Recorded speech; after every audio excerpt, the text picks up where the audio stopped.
isso! Vocês estão ouvindo o Do The Math? Eu sou Marcel Giraldini, founder e Chief Growth do Math Group, e hoje a gente vai falar de um assunto que vocês não esperavam ouvir aqui no Do The Math. Não é só sobre dados, é sobre geopolítica também hoje, Fabiana. É isso mesmo, Marcel, e para isso a gente está aqui com o Flávio Basílio, que é economista, PhD e diretor executivo da Alupar.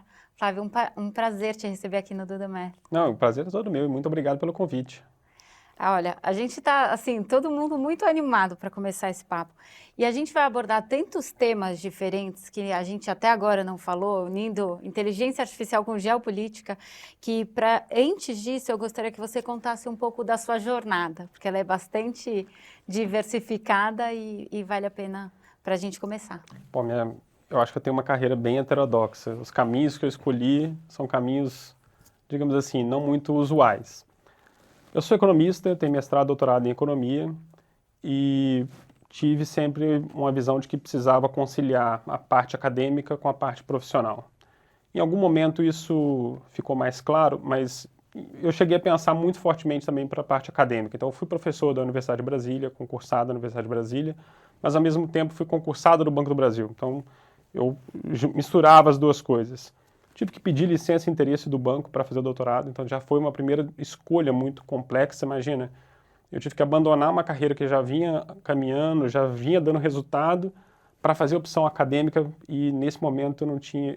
a decisão foi ficar sem orçamento, viver de novo, pedindo de novo recurso financeiro para sustentar. Eu já estava num momento de vida bem mais avançado, mas isso foi uma decisão muito estratégica, porque isso me abriu novos horizontes. E me permitiu também a entrar depois, foi curioso, entrar na área de risco do banco. Porque quando eu comecei no Banco do Brasil, eu estava lá estava em agência, trabalhei no call center do banco, inclusive. Mas aí, quando eu fui para o doutorado, alguns colegas meus naquela época, eles eram também do banco, eu nem sabia.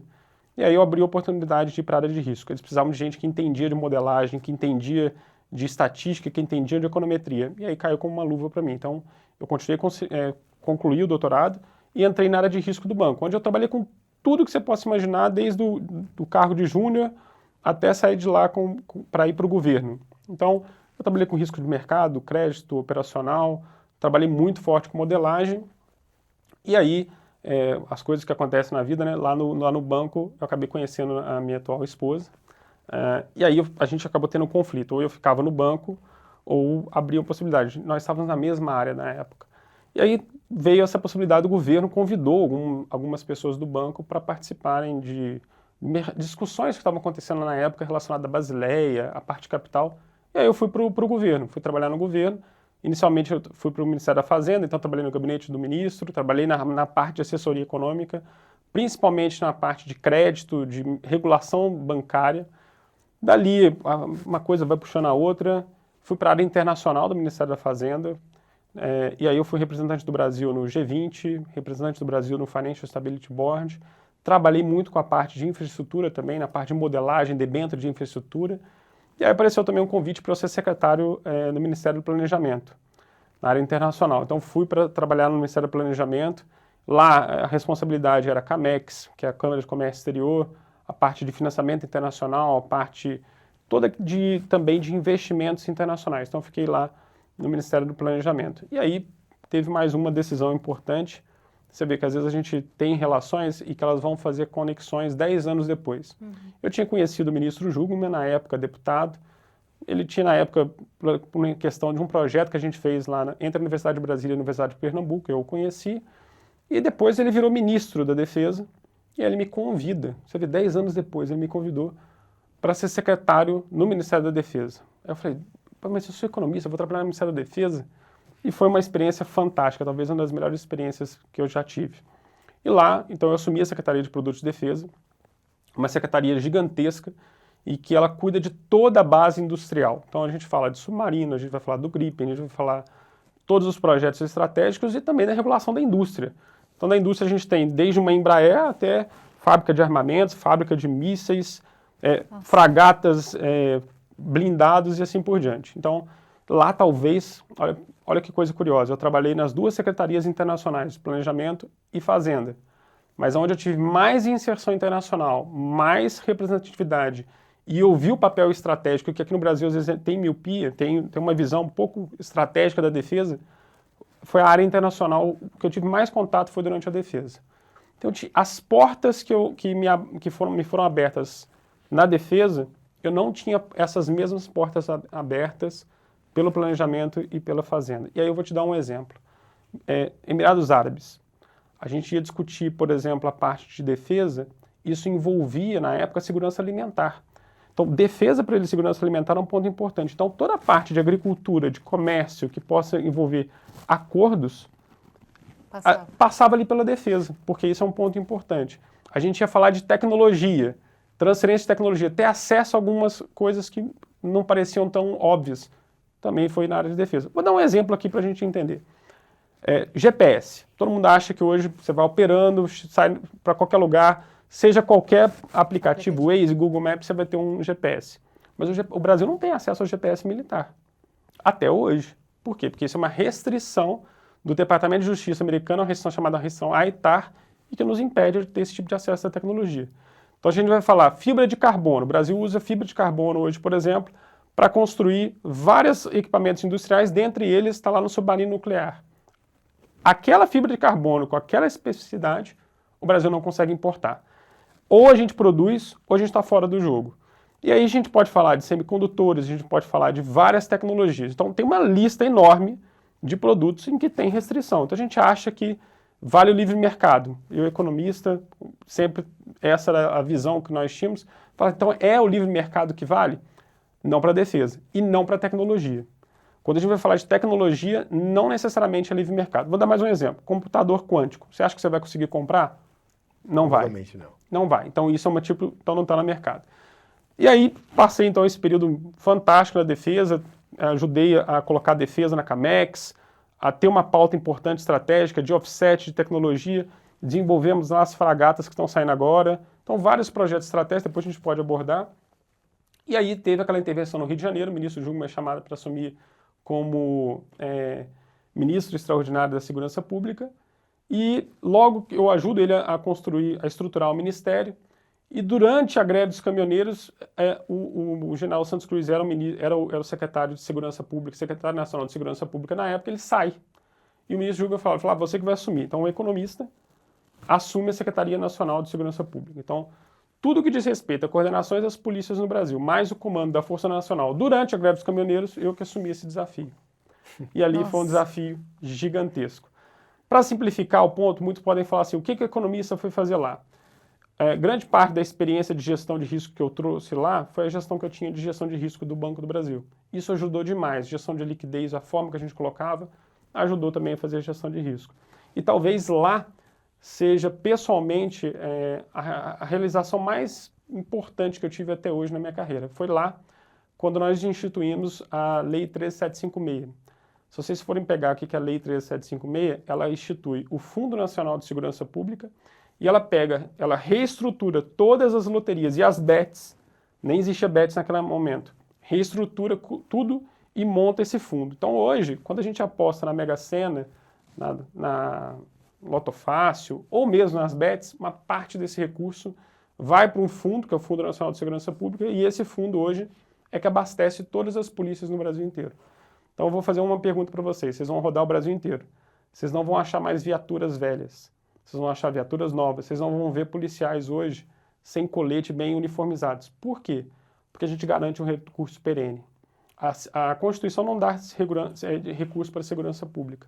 Então hoje ele vem pela loteria. E essa talvez foi uma grande realização que eu tive. Saindo da segurança pública, volto ao Banco do Brasil, de novo para a área de risco, já como executivo da área de risco do banco. Então trabalhando de novo com modelagem, de novo com Basileia, de novo com risco e principalmente com a parte de macroeconomia, teste de estresse. Aí o banco também me coloca depois, logo na sequência, um novo desafio. A gente tinha uma empresa lá no banco que estava com prejuízo, um prejuízo grande, 90 milhões de prejuízo. A empresa estava com mais dívida do que ela tinha de patrimônio líquido e eu vou lá para reestruturar essa companhia, que é a BB Tecnologia. É uma empresa gigantesca, a maior fornecedora do Banco do Brasil, 7.400 funcionários, um desafio enorme. Eu vou lá, faço o turnaround dessa companhia, dou os 2 maiores lucros da série histórica, reestruturo a companhia, entrego ela com com um trilho muito importante. Só para você ter uma ideia, o faturamento dela, que vinha estagnado na ordem de 1 bi, ela tinha 1 bi de faturamento na época, quando eu saio, eu entrego ela com 1 bi e 700 de faturamento. E, como eu falei, com os 2 maiores lucros da série histórica. Depois disso, de novo, o banco falou assim, olha, agora você vai para outro desafio e me coloca aqui como diretor executivo na Elopar, que é essa holding entre Banco do Brasil e Bradesco na parte de meios de pagamento. Então, dentro dessa holding, o que a gente está falando? A gente está falando de Alelo, a gente está falando de Livelo, nós estamos falando da Veloy, e agora nós compramos, né, fizemos o processo da OPA, que é o fechamento do capital da Cielo, e a Cielo também está agora no processo de integração dentro da nossa operação. Então, em resumo, eu sou um pouco acadêmico, um pouco gestor, um pouco, enfim, essa miscelânea que faz com que a gente tenha um pouco mais de repertório e, talvez o mais incrível, história para contar. Ah, com certeza. Eu vou falar que eu perguntei a história da tua carreira do alinhamento no final. Porque tem uma frase, tu já repetiu aqui no off, inclusive, a mesma frase, que me fez pensar, vou falar aqui bastante, olha que essa daqui, a que nós estamos gravando está acima dos 180, já perdi as contas. Não, a gente já está chegando no episódio 190, mas teve uma frase que me pegou muito forte, que foi quando tu trouxe, não, mas é que as empresas do Brasil não sabem nem a importância e não sabem pensar geopolítica. Não sabem. E a governança vai mudar. E eu tive que ler bastante depois desse nosso papo para entender. Ajuda o pessoal. Por que não sabe por que é importante pensar em geopolítica no momento que a gente está? Eu acho que não tem nada mais distante do mundo. Se a gente for pegar o globo e colocar o Brasil no centro, a gente vai ver que tem no meio o Atlântico gigantesco. A gente está falando que todos os grandes players do mundo estão no norte. Tem o Pacífico para cá, então a gente está distante do mundo. O Brasil não tem ameaça. O Brasil não tem não está em guerra, não tem conflito com ninguém. E com isso a gente olha para os nossos próprios problemas, a gente não olha o que o mundo representa. Então, se você perguntar hoje para um europeu, ele vai estar tem muita clareza qual que é o problema do conflito com a Rússia, ele sabe muito bem o que significa Ucrânia, ele sabe o que significa restrição tecnológica, ele sabe o que significa investir em defesa, que defesa não é simplesmente tirar recurso e colocar numa atividade que não gera tecnologia, pelo contrário. Defesa, por exemplo, está fora da regra da OMC. Então, se eu pegar um recurso público e colocar dentro de uma empresa, com certeza a empresa vai ser condenada na OMC porque ela está infringindo as regras do livre comércio. Se eu estiver falando essa mesma empresa numa tecnologia militar, não tem esse impacto. E aí um bom exemplo para a gente exemplificar com muita clareza é a Embraer. A Embraer tem a área de defesa e tem a área civil. A tecnologia que está aqui na defesa transborda para o civil. Eu posso te dar vários exemplos. O programa MX. O programa MX fez um caça junto com um consórcio com a Itália. Com esse caça, a gente fez a tecnologia fly-by-wire. A Embraer adquiriu essa tecnologia. Essa tecnologia foi decisiva para o programa E2, que são esses aviões da Azul que a gente está voando, para dar um exemplo. Então, geopolítica hoje é importantíssimo. Então, quando a gente toma uma decisão de nos posicionarmos para um lado ou para o outro, hoje ela tem consequência econômica. E a gente está vendo isso agora. O Brasil tomou uma série de posições que estão tendo consequências. E o que eu estou dizendo é o seguinte, nós precisamos tomar posições para o A e para o B? Na minha visão, não. A gente precisa ser só pragmático. A gente tem que olhar para o interesse nacional, não entrar nesses conflitos, porque a China é importante para o Brasil, é o nosso maior parceiro comercial, e os Estados Unidos são importantes para o Brasil, que são os nossos maiores investimentos saindo dali. Outra, se a gente quer ter acesso à tecnologia, a gente precisa pensar em geopolítica. Se a gente quer inserir nossos mercados, os nossos produtos hoje no mercado, a gente tem que pensar em geopolítica. Então, essa ideia de entorno estratégico, ela não é exógena, ela não é estéril, ela precisa ser exercida. E aí, as nossas empresas que precisam de tecnologia, seja de inteligência artificial, seja de computação quântica, seja de outras tecnologias que estão sendo desenvolvidas, elas vão ter que pensar em geopolítica, porque senão, aquela restrição ao ITAR que eu falei lá atrás, ela pode ser aplicada. Ou a mais, a gente pode ter uma restrição do OTAN, que pode nos colocar numa situação de não acesso à tecnologia. Então, hoje, pensar geopolítica significa ter ou não acesso a determinados mercados. Não é mais, o mercado deixou de ser just in time, ele passou a ser just in case. O que significa isso? O parceiro que eu vou trabalhar agora não é o parceiro do menor custo, não é onde eu tenho eficiência competitiva, é onde eu confio. Por isso, as empresas precisam entender o que é geopolítica. Flávio, na sua visão, o fato das empresas no Brasil não terem olhado para isso ou de repente agora estarem sendo mais impulsionadas tem a ver com esse histórico, o fato da gente não ter conflito, da gente ser estar num território um pouco mais isolado de algumas coisas. E dentro do que você está falando, eu imagino que, assim, a gente não olhar para isso, não dar importância, não começar a construir essas relações, pode, inclusive, nos isolar muito mais em vários temas e assuntos, como tecnologia, etc., e a gente ficar, enfim, cercado aí. Como que você enxerga isso? Você acha que a gente está nesse momento pela história ou por uma questão, de repente, porque a gente é um grande país olhando para a América do Sul, geralmente o principal em termos de consumo, em termos de tamanho, em termos... E de repente as empresas não tinham esse interesse? Qual é a sua visão? Bom, quando a gente pensa o Brasil como o maior mercado da América do Sul, a gente tem o maior mercado, mas hoje, se a gente for ver, nós não somos os maiores parceiros comerciais de nenhum ator aqui, nenhum país vizinho. Então, isso já mostra a nossa perda de relevância estratégica. A gente declara isso, inclusive, em documentos. Por exemplo, a Estratégia Nacional de Defesa, ela coloca que toda a América do Sul e mais o Atlântico Sul é nosso entorno estratégico. Mas é um entorno estratégico onde a gente não é o maior investidor e nós não somos mais o maior parceiro comercial. Então, isso já mostra um problema que nós temos em que a gente verbaliza uma ação e toma outra. E isso vai ter também repercussões importantes para nossas empresas. Vou dar um exemplo. A gente quer vender hoje, a Embraer deseja vender um produto. O país que vai comprar, ele não vai só fazer mais uma decisão econômica, ele vai fazer uma decisão estratégica. Mineral crítico.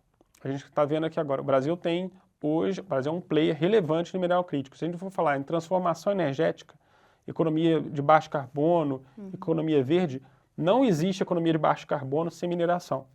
Não existe. E aí a gente vai precisar fazer investimentos. Hoje a gente nem tem um mapeamento no nosso território nacional em escala adequada para a gente ter exploração em alto nível. O que eu quero dizer com isso? A gente tem menos de 3% do nosso território mapeado para ter numa escala que nos daria precisão para ter maior potencial de lavra. Isso é geopolítica. A gente não tem hoje, olhando com essa visão estratégica, porque até hoje o marco institucional que nos permitiria alavancar nesse setor não está totalmente aprovado. Então esse é um ponto importante. A parte de mineral crítico, ela vai transformar o mundo daqui para frente. A gente está vendo agora a discussão de terra rara. Isso é fundamental. Terra rara, nióbio, a gente não faz celular, não vai fazer semicondutor, não faz turbina de avião, satélite, sem mineral crítico. Então olha a importância desse tema para a geopolítica internacional. E o Brasil tem uma oportunidade, porque, como você mencionou, o Brasil nunca teve problema com nenhum país.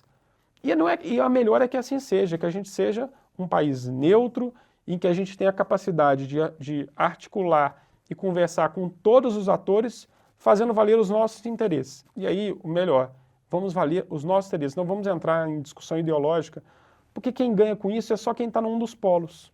Nos tira da situação da gente poder aproveitar o que tem de melhor de todos os lados. Então, na minha visão, as nossas empresas e nós temos que nos posicionarmos cada vez mais pelo pragmatismo, pela neutralidade e pela busca dos interesses nacionais.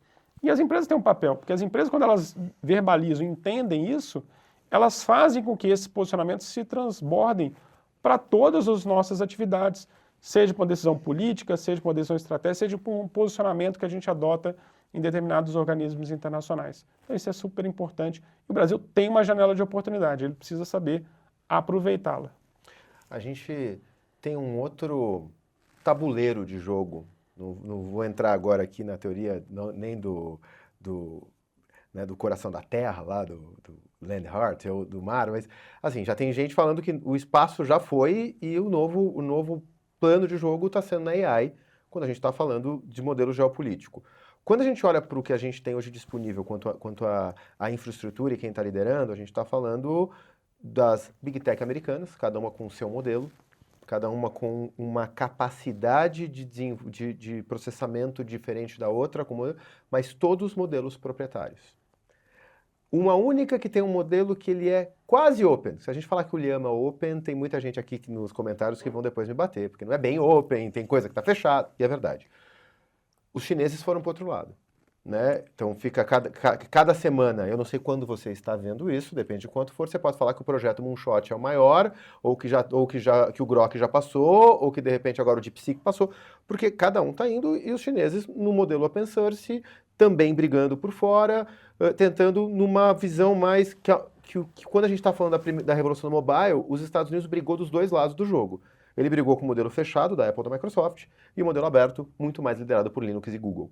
Então, ele tinha todo o terreno de jogo ali, não interessava que lado ganhasse ou mercado ou valor, né? No caso, um leva mais mercado, mas o outro consegue puxar mais valor para ele ia levar. Agora a gente está vendo que existe uma polarização pelos modelos, fazendo uma analogia direta com o modelo que a internet cresceu, dois países, ou duas potências, que talvez sejam os eixos, não só o país. Mas o ponto é que a gente estava falando de uma revolução para as empresas, que a gente não tem precedente, todo mundo está estudando.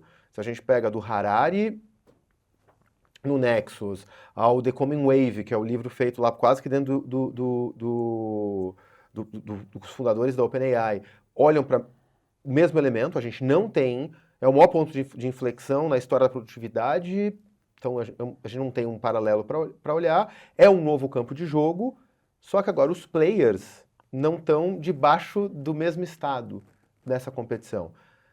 As empresas, os gestores brasileiros que têm que lançar mão de usar algo em AI, porque a gente sabe que não usar é ficar para trás de um jeito, que a gente vai perder muita competitividade.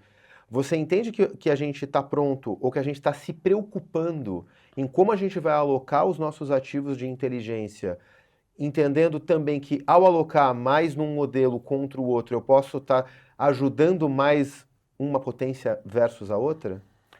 Vamos fazer uma pequena reflexão. A empresa que não sabe o que é backdoor, se ela não entender o que é isso, ela vai ser peão no jogo. Sim. Ela vai ser, na verdade, massa de manobra. O que eu quero dizer com isso? Nem todo processo de troca de informação que você tem vai ser seguro. Então você pode colocar uma informação ali estratégica e essa informação se perder. Ou ainda ter um vazamento de dados estratégico da tua companhia. Eu não estou falando de vazamento que vai ser público, é vazamento de conhecimento. E o Brasil tem muito conhecimento. Então, quando a gente vai falar nesse processo, a gente tem que entender o seguinte, tudo que diz respeito à inteligência artificial no mundo tem por trás governo. Uhum. Então, a gente também não pode achar que as empresas estão capitaneando e que a gente tem segurança. Se a gente for pegar Google, Microsoft, Apple, todas elas têm investimento da DARPA, que é o Departamento de Pesquisa Avançada do governo americano. Se eu for pensar nas empresas chinesas, a mesma coisa, o governo está por trás. Então, quando a gente pensa assim, a gente tem que ver o seguinte, qual é o nível de segurança que a gente vai colocar dentro de um processo de inteligência artificial? Qual é o nível de conhecimento estratégico que eu vou colocar? Então, as empresas têm que estar preparadas e entender que antes de usar qualquer inteligência artificial, ela tem que entender de forma muito clara qual é aquela que vai lhe dar maior segurança. Qual é o processo que lhe dá, evita com que você tenha vazamento de conhecimento estratégico ou de domínio tecnológico relevante. Então, vamos citar de novo uma Embraer, ou mesmo uma mineradora, ou mesmo a Petrobras. A Petrobras tem uma tecnologia de exploração do pré-sal que é importantíssima. Ela não pode pegar esse conhecimento e jogar dentro de uma inteligência artificial que não tenha controle. Então, as empresas elas vão ter que ter um conhecimento não só da inteligência artificial, mas do ecossistema que permeia e, principalmente, como que ela vai cuidar da segurança dos seus dados. Então, nesse processo, a nossa base de dados, o nosso conhecimento, se a gente for pensar no Brasil, acho que um percentual de 95% para mais das empresas brasileiras vão trabalhar com o quê? Com um sistema operacional baseado numa tecnologia americana. A gente vai falar de Windows, a gente vai falar a gente for pensar... Se for Linux, também é uma empresa americana. Tudo americano. Então, quando a gente vai falar de uma inteligência artificial chinesa, qual que é o nível de domínio que nós vamos ter? Esse é o tipo de conhecimento que a gente vai ter, porque a gente, volta a dizer, a gente não tem que optar pelo A ou pelo B, a gente vai ter que saber navegar pelos dois. Mas a gente tem hoje mais conhecimento já adquirido de uma tecnologia americana, mas a gente vai ter que entender claramente como navegar nesse processo. Acho que o mais importante do que usar a inteligência artificial é se proteger da inteligência para que você use ela como uma ferramenta a seu favor, e não como uma ferramenta de vazamento de dados e que pode levar a uma perda de conhecimento eventualmente, de inteligência intelectual ou propriedade intelectual das empresas. Flávio, com isso que você falou, eu fiquei com duas perguntas na cabeça para saber sua opinião, né? Uma delas é quando a gente fala, tá, a gente historicamente, a gente teve mais contato com as tecnologias americanas, né? Só que o aprendizado hoje ele é muito rápido. Então, quando a gente está falando das tecnologias, por exemplo, chinesa, né? Também a curva de aprendizado e de uso, ela vai ser muito mais curta do que foi até agora com as tecnologias americanas. Então, eu queria saber a sua visão sobre isso. E um outro ponto, quando você fala das empresas lidarem com, principalmente, essa segurança, né? Na hora que a gente fala que é também o que está acontecendo hoje, seja para, né, numa brincadeira inocente, ou seja, porque ainda está explorando, a gente sabe que, olhando para a inteligência artificial generativa, está na mão de todas as pessoas, né? Então, já é muito, me parece, muito mais difícil você conseguir controlar isso dentro de uma empresa. Porque dentro da empresa estão vários indivíduos com os seus dispositivos e usufruindo aí, a gente já teve casos logo, enfim, recente de vazamento de dados estratégicos. Então, eu queria saber, a sua opinião em relação a isso, assim, essa dificuldade das empresas protegerem, visto que é algo que está na mão de todo mundo, e essa questão da tecnologia americana versus, exemplo, chinesa, assim, em relação à curva de aprendizagem. Acho que a gente tem que usar as duas, só que a gente tem que ter segurança com as duas. Então, basicamente, se a gente for usar uma tecnologia americana, a gente vai ter que saber quais são os limites e como que a gente garante a segurança daquele ecossistema. Se a gente for fazer com a tecnologia chinesa, é a mesma coisa. Até porque a gente não pode ser subordinado a um dos dois. Vamos dar um exemplo. A gente agora está com esse problema judicial envolvendo as Big Techs. Imagina que esse processo escale para um nível avançado. Vamos pensar em cenário. Ninguém está querendo que isso aconteça, mas pensar em cenário. Imagina que esse atrito que nós temos hoje, que está na tarifa, se traduza num atrito para a tecnologia, numa restrição tecnológica. Como é que a gente fica? Então, a gente não pode ser dependente, mas o que eu estou dizendo é o seguinte, nós temos que garantir, as empresas têm que garantir conhecimento, tem que ter um time de segurança robusto, com conhecimento suficiente para saber se aquele entorno tecnológico que ela está usando é seguro, se ela tem todos os mecanismos de controle de base de dados, onde que são processadas as suas informações. Porque se a empresa não cuida disso, ela tem que ter certeza, seja para um lado, seja para o outro, vai haver vazamento de dados. E o vazamento de dados, eu não estou dizendo, volto a dizer, não estou falando de vazamento público, eu estou falando de sair informação estratégica que pode ser usada por um competidor estrangeiro, por um terceiro, que pode, obviamente, pegar o teu mercado. Então, as empresas têm que investir em inteligência artificial, mas mais do que isso, elas têm que saber como usar e garantir o mecanismo de proteção e segurança para elas não ficarem vulneráveis. Porque uma empresa que tenha o seu conhecimento vazado, ela pode significar a vida ou a morte dessa companhia. Então, ela precisa se cuidar muito. Então, não é uma ferramenta como no passado, o Excel, que eu vou lá, faço a planilha, salvo no meu banco de dados e ele está protegido. Quando a gente vai falar de inteligência artificial, a gente pode ter uma massa grande de dados que está saindo do controle da companhia, vai para um ambiente externo, ela também, para alimentar o seu banco de dados, ela precisa necessariamente de acesso à base externa, porque se você for pegar uma inteligência artificial rodando só com seus dados, ela vai ser muito limitada. Claro. Então você tem que ter a capacidade de abrir a porta para trazer o conhecimento, mas você tem que ter muito cuidado mais ainda para que o teu dado saia do ambiente externo. Ali tem que ter muito cuidado e muita segurança. E aí eu volto a dizer, não é só uma segurança tradicional, é uma segurança para saber, essa tecnologia tem ou não tem backdoor? Quem não está entendendo, backdoor significa o seguinte, ter transações e ter conexões que não estão no script, que estão fora, que vai para um terceiro.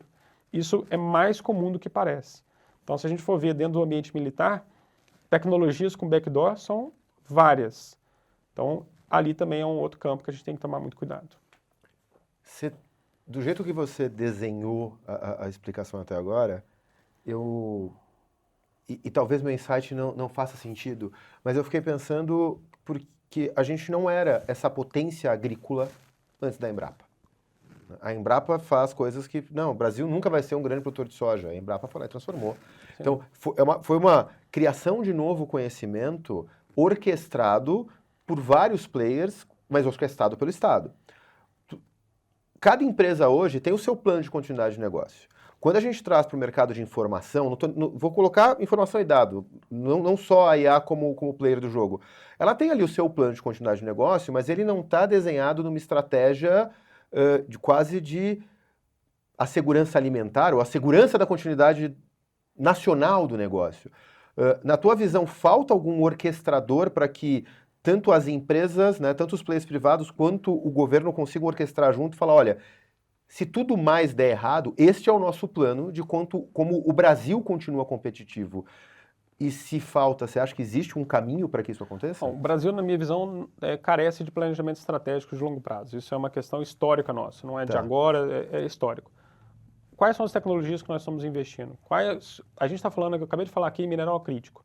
Mineral crítico significa hoje a mudança de jogo que nós vamos ter em relação às novas fontes de energia. Cadê o nosso marco institucional para isso? Então, se a gente não tem isso pautado, a gente não tem um pensamento estratégico de longo prazo. Então, o caso da Embrapa é outro exemplo bom, e não só da Embrapa, eu posso usar da Embrapa e da Embraer. O que a gente precisa ter? É um modelo de tríplice hélice. É a universidade ou academia, junto com empresas e apoio governamental. Muitos vão falar assim que o americano trabalha com livre mercado. Isso é verdade até a página 2. Por que até a página 2? Porque grande parte dos investimentos estratégicos que foram desenvolvidos nos Estados Unidos tem por trás a DARPA. Vou dar um exemplo. Internet surgiu da DARPA, programa militar. O Waze, ali, parte de Google Maps, vem da DARPA. A Siri vem da DARPA. Computação, lá da IBM. A IBM é um grande, recebe enormes investimentos da DARPA. O que a DARPA faz? Que acho que é um ponto que aí o Brasil precisava aprender mais. Ela nunca trabalha com equity. Ela nunca vai entrar na gestão da empresa. O que ela faz? Eu vou resolver o teu problema do risco de demanda, que é o problema da entrega do primeiro lote. Eu pago o primeiro lote, ou seja, a empresa vai investir, vai entregar o produto e ela sabe que vai ter o primeiro comprador. O governo americano, essa tecnologia, ele passa a ser o detentor do poder de veto, que é por isso que ele entra naquela restrição do ITAR, e vai dizer o seguinte, essa tecnologia não pode para país A, B e C. Vou dar um exemplo. Microsoft não transaciona com todos os países. Você fala assim, mas aqui no Brasil é muito fácil. Sim, mas tem países que não pode ter acesso a produto da Microsoft. Por quê? Porque a Microsoft não quer vender? Não, porque o governo americano restringe. Então não é totalmente livre mercado. Então grande parte, o que falta para a gente é cada vez mais essa possibilidade de ter a tríplice hélice. Então, cadê as nossas universidades trabalhando com as empresas? Por que as nossas universidades, sejam públicas e privadas, não têm maior inserção? E aí a gente vai ver onde está dando certo, é porque tem isso. O ITA com a Embraer, com o governo. O governo ajuda no projeto estratégico, o ITA traz a academia e a gente tem a empresa inovando. Quando a gente vai falar na Petrobras, a gente tem hoje o programa da UFRJ totalmente lá dentro da Petrobras, uma sinergia importantíssima na parte de petróleo e gás. Então, a gente tem que ter o estímulo a essa parte da tríplice hélice. Por que a gente tinha construtoras tão importantes, empreiteiras tão importantes? Porque a gente tinha universidade, junto com o governo, junto com a academia. Então, se a gente quer ter um país relevante em tecnologia, também passa nessa questão da educação, mas não é só educação, é educação com estratégia, vinculando a universidade, junto com as empresas e, principalmente, com o governo dando o norte de quais são as grandes tecnologias que a gente vai investir. Eu vou fazer um parênteses para quem ficou, mas será que é verdade isso? Tem um livro que eu acho que eu já citei até aqui, que é o livro República Tecnológica, do Alexander Karp. Quem não sabe quem é o Alexander Karp é o CEO da Palantir Technology, mas o que importa mesmo da carreira dele é que ele é um dos caras da PayPal Mafia, junto com Peter Thiel, junto com Elon Musk e tudo mais. O que é interessante nesse livro? Pior que eu comecei a ler o livro 2 dias depois de ter feito o primeiro alinhamento com o Flávio, e ele já tinha falado da DARPA, eu não sabia que existia até aquele dia. Mas é interessante, logo no começo, uma das reclamações que ele põe no livro é que a DARPA parou de ser atuante. Ele passa a reclamar que os Estados Unidos abandonou as empresas ao livre mercado e aí eles começaram a olhar coisas pequenas, como fazer aplicativos de namoro. Então, ele passa a criticar o mercado de transformação digital, que é o que a gente chama, porque as grandes coisas, ele começa a dar vários exemplos do que foi criado lá dentro, foi meio abandonado e coloca a China como um bom exemplo. Então, é interessante como de vez em quando você pega... Esse é um livro de um dos players, né? Ele era PayPal, que no PayPal recebeu o dinheiro da DARPA. Então, eu achei interessante esse elemento PayPal que hoje, né, se a gente fosse trazer, a gente tem o nosso próprio, que é o Pix. Né? Tem um ponto, e a gente até essa semana estava conversando, né? A China ela serve de exemplo para muitas coisas quando se diz respeito à tecnologia, e a gente tem uma parte muito atuante do governo nesse sentido, né? E uma questão que eu fico pensando hoje, assim, tem algumas, principalmente quando a gente fala de tecnologia, em alguns momentos me dá uma sensação de não ser uma intervenção bem-vinda, né? Porque parece que tem sempre calibrar até onde tem uma interferência, olhando para o que isso significa a longo prazo, e você até comentou, né? O Brasil não faz um planejamento estratégico de longo prazo em relação a alguns temas, e o que, de repente, conflita com a sede, com o crescimento, com os resultados esperados. Como você enxerga isso? Difícil questão, mas vamos pensar no caso da China, que você comentou. O Brasil hoje a gente tem hoje a China como o nosso maior player no comércio. Mas vamos falar de tecnologia. Quais são as tecnologias de transferência de tecnologia que nós tivemos ainda da China? Muito poucas. Talvez agora a gente está vendo um pouco mais o 5G entrando.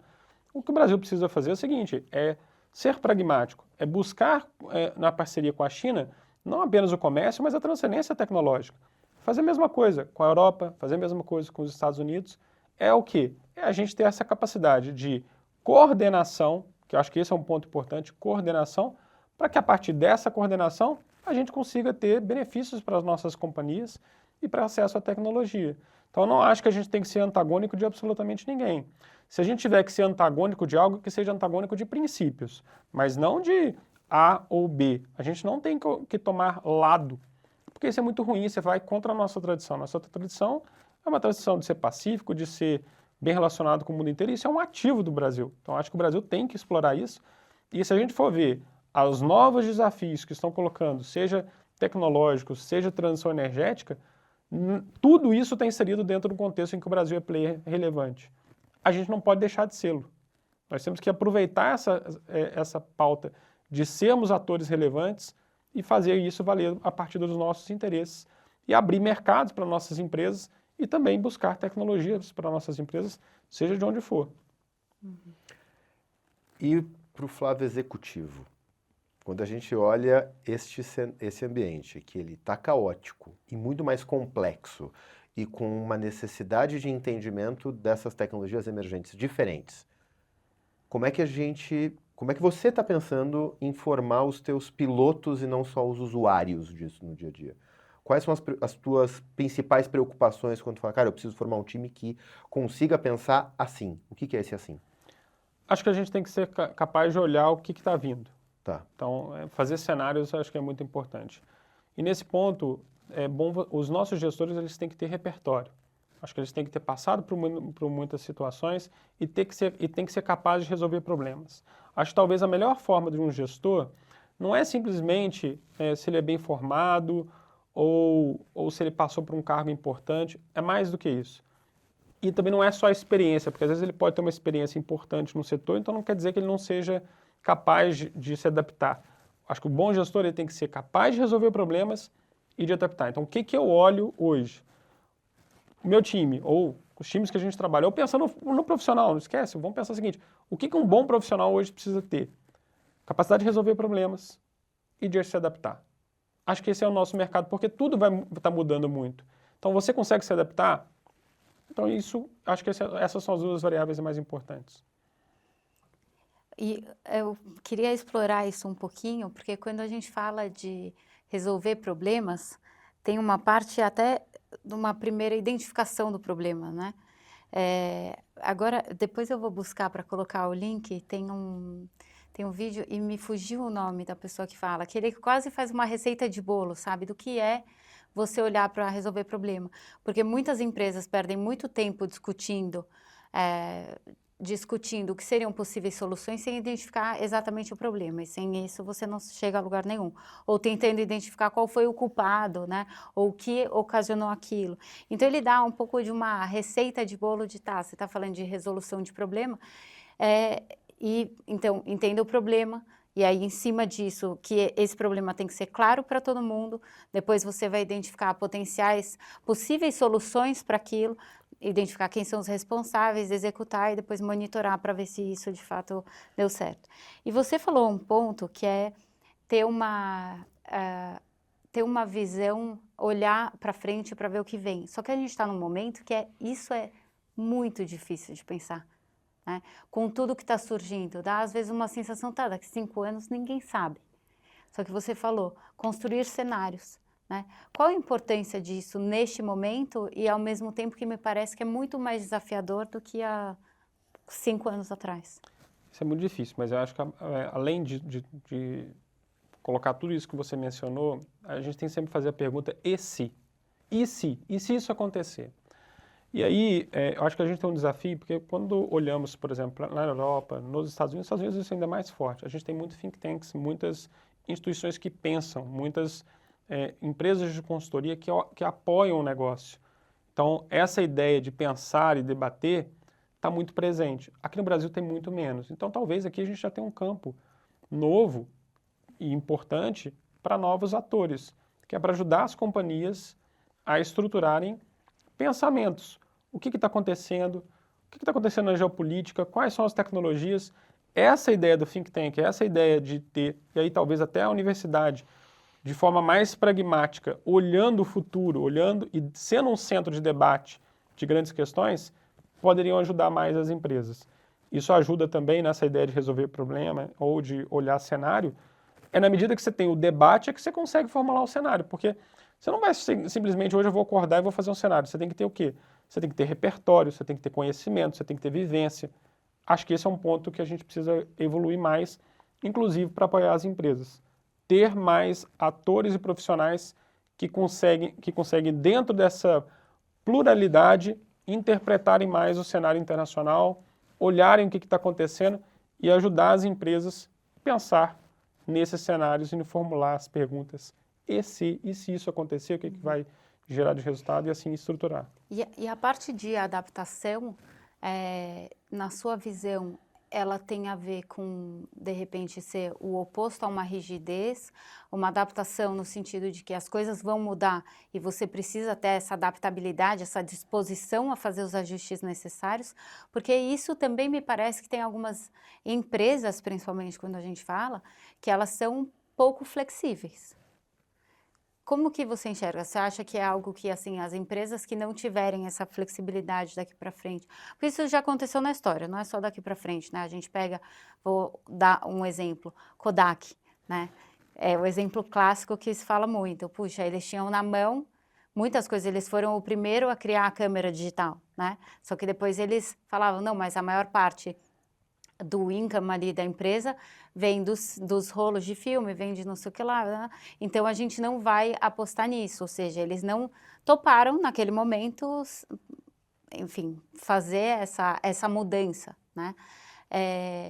E me parece que ainda hoje, talvez menos impulsionado muito por todas as mudanças e toda a tecnologia surgindo e tal, mas ainda assim, talvez algumas empresas fiquem pelo caminho? Sem dúvida, quem não conseguir se adaptar vai ficar pelo caminho. E vamos pegar um caso, a Best Buy. Best Buy tinha tudo para morrer com a Amazon. O que eles fazem? Eles percebem que o mercado deles já não era mais a venda do varejo, era ser vitrine. Eles começaram o quê? Todo mundo, o consumidor ia lá, olhava na Best Buy, gostava do produto, ia lá e comprava na Amazon. O que eles falam? Não, agora quer expor aqui, vai ter que pagar pela vitrine, vai ter que pagar pela prateleira. Isso é uma capacidade de adaptação. Claro. Então, a empresa que não consegue se adaptar, ela vai ser fadada a sair do mercado. As instituições financeiras brasileiras fizeram isso muito bem. A gente viu as fintechs entrando e o que aconteceu? Empresas todas, os grandes bancos se adaptaram, todos entraram fortemente e têm hoje investimentos muito fortes na capacidade de inovação. Eles se adaptam, conseguiram se adaptar. Então, as empresas que não conseguirem, você usou a palavra rigidez, quem for rígido nos seus princípios, no sentido de, não como valores, mas eu estou nesse rumo e vou permanecer nele e não conseguir ver o cenário, com certeza vai ter um problema. Na verdade, quando a pessoa fica nesse modelo que tu trouxe de rigidez de cenário, eu não sei se você chegou a ler o livro do Eduardo Ibrahim, o Economia Exponencial, ele traz ali que na história das grandes revoluções, Revolução Industrial, primeira, segunda, tudo mais, as sociedades mais automatizadas, é o termo que ele usa, elas não ficaram com menos emprego, elas ficaram com mais emprego. Elas não ficaram com menos PIB, elas ficaram com mais PIB. Só que quando a gente vai olhar as notícias desses momentos, muitos empreendedores, empresários, eles ficam com a visão muito de que não, vai acabar o meu mercado de venda de vela, né? No Brasil teve as agências de turismo contra a internet, né? Porque vai acabar... Acho que essa coisa da rigidez, de pensar no meu negócio apenas como essa cadeia de valor que existe, ele é muito limitante. E para uma coisa tão diferente quanto a IA, a pessoa só consegue pensar que ela vai perder o emprego, que ela vai perder o modelo. E você tem que pensar, não, como é que meu problema vai ser resolvido de outra forma e eu me mantenho como um player, porque que vai mudar, vai. E potencialmente vai ter uma maior, historicamente falando, a chance de ter uma maior geração de riqueza é maior do que ter uma chance de menor geração de riqueza para quem embarcar. Mas eu acho que muitas empresas, por cultura estabelecida, têm dificuldade de pensar desse jeito. Se for um problema cultural, essa empresa, é bom a gente não colocar dinheiro nessa companhia. Se a gente for pensar no mercado de ações, tira o seu dinheiro lá e aplica em outras. Isso vem desde Schumpeter, né? Essa ideia vem dessa ideia da inovação, da construção e destruição de tecnologia, isso vem desde a base do Schumpeter. Mas o que a gente pode colocar de forma muito clara é o seguinte: a tecnologia até hoje não foi responsável por perda de emprego. Pelo contrário, a gente viu que a Revolução Industrial e as novas revoluções, elas estão criando os novos empregos. Claro que alguns deixam de existir. Por exemplo, lá no início do século XX, a gente ainda andava a cavalo. Então, o mercado de ferradura era muito importante. Depois veio o automóvel. Aquele mercado não existe mais. Existem outros mercados. Inteligência artificial, do mesmo jeito que você tem que algumas atividades repetitivas podem desaparecer, você tem que treinar a inteligência. A inteligência ela não é exógena, ela precisa ser treinada, você tem que fazer a programação. A programação, quanto mais específica a solução de problema, mais você tem que focar. Então vai criar novos empregos. Então, eu não vejo, a história da humanidade não é uma história em que a tecnologia ela piora o padrão de qualidade de vida da população e que ela destrói no agregado empregos. O que a gente percebe é que alguns empregos deixam de existir, mas novos mercados se expandem. Sim. Até porque você vê, a população mundial cresceu enormemente, a expansão da expectativa de vida é talvez hoje a maior, quer dizer, talvez não, é a maior de toda a nossa série histórica, e nem por isso a gente tem menos emprego. Então, essa ideia me parece que vai acontecer a mesma coisa. Nós vamos ter novas tecnologias e novas explorações. Imagina que na hora que a gente começar a ter que explorar o espaço, daqui a pouco a gente vai ter que ter gente explorando atividade mineral na Lua. É outro mercado. Especialista, mas por que não? Então, as fronteiras que vão se abrir vão ser enormes. Então, eu não penso que a tecnologia é algo antagônico do emprego. E até a teoria econômica nenhuma vez colocou isso como algo importante. Não, e mesmo a IA, quando a pessoa fala, você trouxe um ponto importante, são atividades repetitivas. Não, mas tem as atividades de criação, de texto, que ela faz hoje, mas as repetitivas também, porque mesmo assim ela cria um texto do mesmo jeito, com o mesmo tom, é uma máquina de copiar. Então, um novo paradigma ela não vai criar, porque ele não existe. Então, como ela é uma máquina de copiar, ela não... O dia que ela deixar de ser uma máquina de copiar, e eu estou gravando isso em 2025, vamos deixar claro aqui, né? Porque, aí talvez ela possa criar um novo paradigma. Hoje ela não pode. Então, se a gente for buscar o genuinamente novo, não, ela pode ser uma baita ferramenta, mas ela não tem a menor condição, neste momento, de ser a protagonista. A gente aí tem muita coisa para explorar, né? Porque vamos pensar em inteligência artificial. A gente sabe exatamente como estruturar o algoritmo, mas como o algoritmo faz a sinapse, a gente não conhece. Isso é uma definição. Mas, se a gente for pensar, quem é criativo usa a inteligência artificial de forma mais criativa ainda. E consegue solucionar mais problemas. Quem não tem uma boa formação não consegue nem perguntar adequadamente para a inteligência artificial. Então, para mim, a inteligência artificial é um baita aliado e vai nos ajudar a dar um ganho enorme de produtividade e de conhecimento. Por exemplo, na minha época, eu ia estudar matemática, ia estudar qualquer coisa que fosse física. Eu ia ter que ler, estudar, fazer os exercícios do livro e imaginar qual que seria a prova. Hoje eu pego o texto, eu pergunto quais são os pontos importantes. Simule uma prova para mim. Olha o ganho de conhecimento e de velocidade que eu tenho de aprendizado. Talvez antes eu precisava de 2 horas, 3 horas para aprender um conteúdo, eu já aprendo em meia hora, porque ele é mais eficiente. Então, o que acontece? A inteligência artificial vai fazer o bom ser melhor ainda. Agora, ela não vai fazer o ruim ser bom. Não. Esse é o ponto. Não.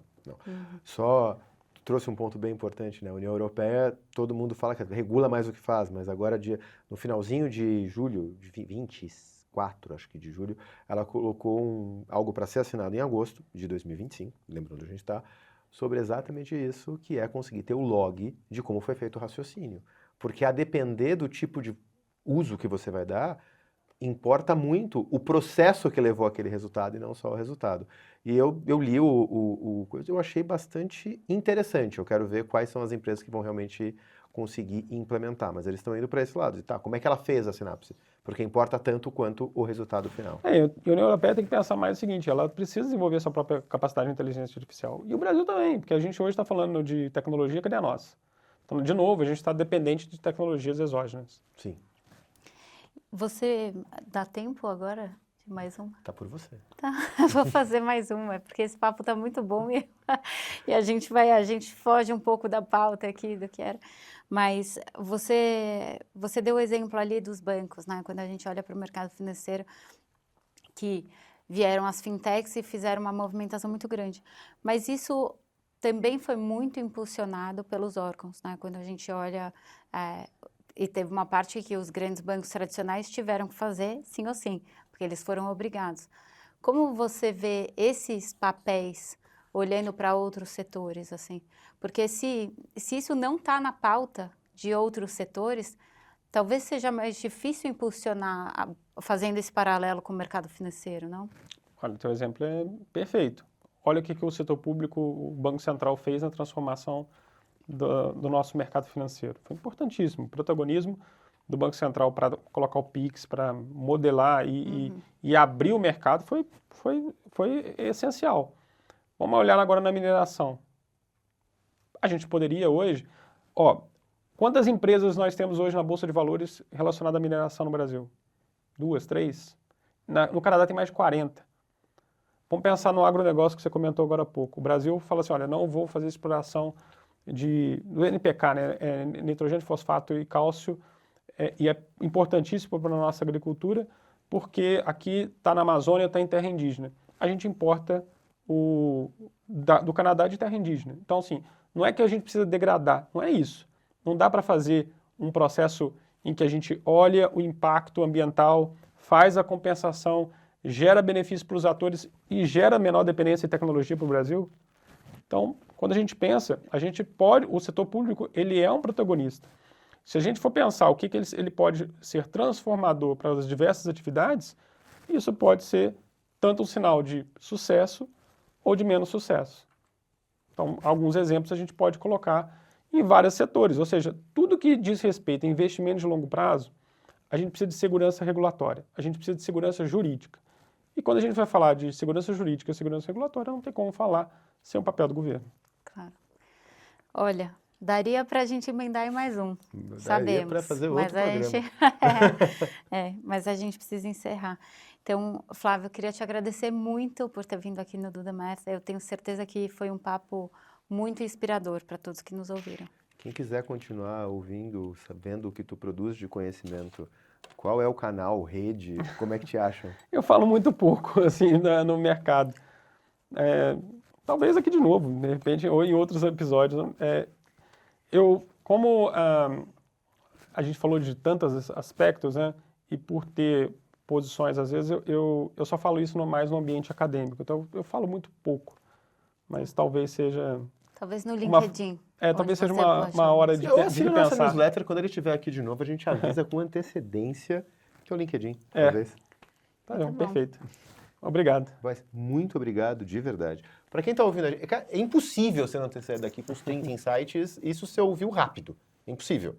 Então vai lá, curte, comenta, compartilha, manda para um amigo. Essa não tem não gostei. Pode mandar para os amigos. 5 estrelinhas no teu agregador de podcast, porque valeu muito, eu tenho certeza. E a gente se vê na próxima quarta-feira. Muito obrigado. Flávio. Obrigado, Flávio. Obrigada. Valeu!